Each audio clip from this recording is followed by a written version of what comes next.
you all for being here, and I first want to thank all of our volunteers who have been on the phones for a number of weeks. They're continuing tonight to be on the phones to touch base with voters, but we're here for a special reason this evening that we wanted to share with everyone. I want to introduce Jim Vaughn. He, of course, as you know, was one of the candidates in our primary election over this past day yesterday, and Jim called me today and offered his support and endorsement, and has also agreed to be the chairman of our Democrat for Reichert campaign and group and team.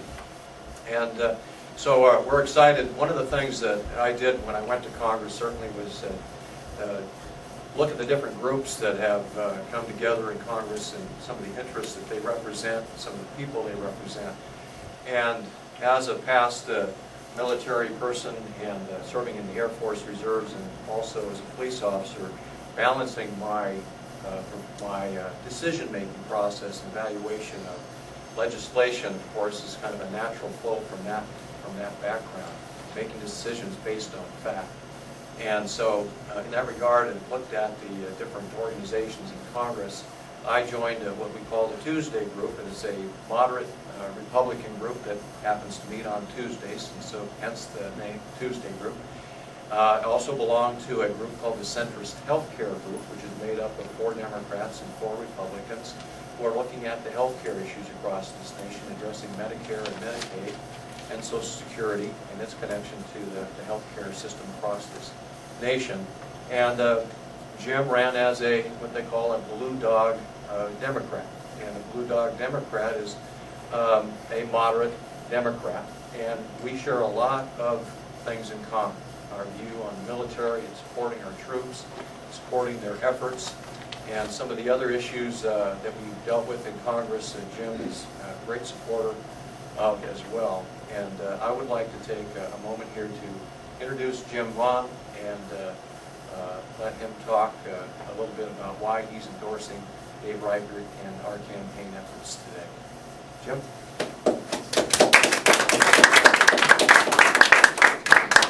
Greetings to everyone in the Pacific Northwest. As a former military officer, I've been watching the war, and we have a lot of problems in our country, from the issues in Iraq to health care, social issues, etc. And when the Initiative 872 was upheld by the U.S. Supreme Court, and we got our top 2 primary, it was that point I decided to run. And the reason I did is I am, as Dave said, I'm a blue dog. I'm an old school conservative Democrat. And I ran specifically, and I came into the race late knowing that I would be a long shot. But within the Democratic Party, it's gone so far to the extreme that we have the liberal progressive that I really believe the majority of the Democratic Party is not being heard or represented. And that's why I chose to run. Now that the primary is over and I'm not one of the top 2, I want to highlight the fact it's not that Dave called me. I called Dave. And I said, I want you, and he and I, our views are very close, and particularly on the veterans issues. And I will be working with Dave in the future in that regard. But it's the no-nonsense conservative views. And I don't see Dave at the extremes. He's standing up to President Bush. He's really, representing the voters. And I feel Dave is in that common sense ground within our government. And he's earned my respect, particularly in this last term. I think Dave is a much better congressman this term than he was his first. Obviously, his working term, and I think he's going to be better the next term.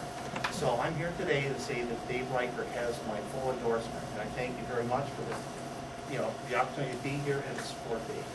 Thank you. Well, if you have questions, we'll be happy to take a couple of questions for you too.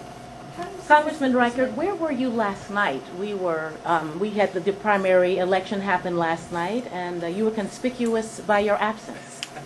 Well, last night I was here till a little after 6 o'clock with people who were making the phone calls and with my campaign staff, and then I went home and had dinner with my daughter, her husband, my 2 grandchildren, and my wife, and I went to bed probably around 9 o'clock or so. But it was an election night. Yeah, well, you know, we put all the work we were going to put into the primary. Certainly was important for us to participate in the primary to the degree that we did. I felt confident about where we are, and really, I was looking forward to November, where the election really will take place. And again, I feel very confident about where we are today in our quest to once again serve the people of the 8th District in Congress for my 3rd term. How do you see this endorsement helping you when you consider the slim margin of victory from yesterday? Well, I think it's very important for us to remember that we live in a district that is a moderate thinking, common sense, independent thinking district. Very bright, very educated people live in this district from the north end to the south end, from the east to the west side. It's a large district. And I think what people really are yearning for and look for in a member of Congress is someone who can represent all of the people of the 8th District fairly and approach legislation and issues that this nation is facing in a common sense way, fairly, open-mindedly, and with all of the people in mind. And so I think that's what we've tried to accomplish over the last 4 years. And today, with Jim's endorsement, certainly highlights the point I'm trying to make here is that Democrats and Republicans can come together, should come together, must come together if we're going to solve any of the major issues that this nation is facing. Let's start out, first of all, with the economy. Let's start, secondly, with the energy crisis, which is tied closely with the economy. Let's then go to the security of this nation. These are issues, major issues facing the entire world, facing this country, and Democrats and Republicans together must work together for the people and for the good of the United States of America in solving these problems. We can do that, and that's why I've joined these centrist groups in Congress. I think that's why Jim has called me today and offered his help and support, and most importantly, support for our troops, our men and women who are serving us around the world. Congressman, assuming we look at the top 2 primary as a state-run straw poll, and it gives us a snapshot of a moment in time, how do you feel about King County? How do I feel about King County? How you did in King County?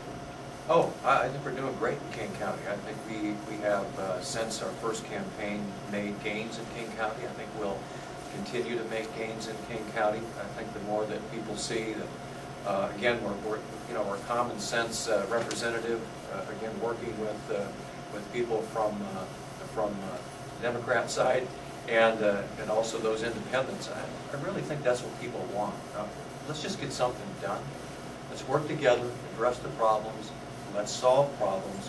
Let's move forward. Let's quit the bickering. I think people are tired of negative campaign ads and the constant fighting and bickering in Congress. What's going on back in D.C. is we shut down, gavel down, shut off the lights and shut off the TVs, and people are yelling and screaming with megaphones back there right now. That's not what people are looking for. What they're looking for is 2 people with different points of view who really want to do what they can that's best for this nation, working together, hand in hand. And that's, I think, what Jim's gesture today, I think very humble and generous gesture by Jim today in reaching out a hand and offering his help to a Republican is, I think, what people in the 8th District want to see. And I think Jim probably has a comment on it. Well, the thing that, I look at it, it is an unusual circumstance for me to be here today, but I've spent too many years defending this country. I love this country, and Dave's hit on a lot of the key issues. And I look at this and it goes beyond party politics. I love the country too much. I want the best person in office, and I don't care if it's a Democrat, Libertarian, or Republican. In this case, it's Dave's Republican, and he has, without hesitation, my full support. Mr. Vaughn, you may not know, but Darcy Berner has been counting on you, the people who voted for you, to vote for her in November. Are you going to ask your supporters what about 3,000 or so people to vote for Dave Reichert? Absolutely. And as a matter of fact, when I called Dave, and it was, I made the call. I was talking to Dave. While I was talking to Dave, I got a call from Darcy's camp. But Darcy is part of the liberal progressive extreme, and that's the problem in our government. That's why I ran as a conservative moderate, so those voices will be heard. There's a group called Kumba now that is out. It started on the 1st of June, and it now has 2.5 million members. And they're, attacking the Democratic Party because they are not listening to the voters. And it's that extreme position that I just, I can't support. I won't support. And I don't believe my voters, are going to support that. I really don't. Or the people that have, that lift me. And, just. Well, you're going to be representing Democrats for Reichert, so presumably there are other Democrats who feel as you do. Absolutely. Well, we know that's true. In fact, just over the past week or two, we've been getting endorsements, I think as some of the media members know. And most recently, the Humane Society endorsed Dave Reichert for Congress. The NEA and WEA endorsed our campaign for Congress, which is NEA, WEA, what an honor to have their endorsement, and it's an endorsement that's not lightly given, and I understand that, and it's most often given to Democrats. 91% of the time, NEA, WEA endorses Democrats. This time, they decided to endorse a Republican because of our stand, our support for education in the state and across this country. It's just one of the other examples of working together with people from both sides of the aisle. Do his 3,000 votes help you? Do you need them? Well, I think the margin last time was 7,021 or something. I would like to see 7,022, or 10,015. That'd be good too. I think yes, it absolutely does, and I think that it's even more than that, and certainly would love to have as many votes as we can get, but I really think this sends a strong message. And again, I can't thank Jim enough for helping in sending a message not only here to the 8th Congressional District and to the state of Washington that Democrats and Republicans can work together, but this is really a national message that needs to be shared more. And Jim, had the courage and the kindness to extend a hand, and we warmly accepted his offer to help us. Great. Thank you all very much.